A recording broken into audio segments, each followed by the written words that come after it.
গোয়েন্দা সূত্রে জানা যায়, সাগর পথে মালয়েশিয়া পাচারের উদ্দেশ্যে নারী ও শিশুসহ বিপুল সংখ্যক ব্যক্তিকে টেকনাফের বাহারছড়ার পিনিসভাঙ্গা পাহাড়ি এলাকায় বন্দী করে রাখা হয়েছে।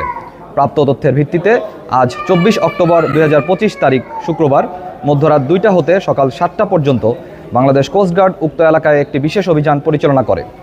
অভিযান চলাকালে কোস্টগার্ড সদস্যরা উক্ত পাহাড়ের চূড়ায় পাচারকারীদের গোপন আস্তানা হতে পাচারের উদ্দেশ্যে বন্দী থাকা নারী ও শিশুসহ 44 জন ব্যক্তিকে উদ্ধার করে।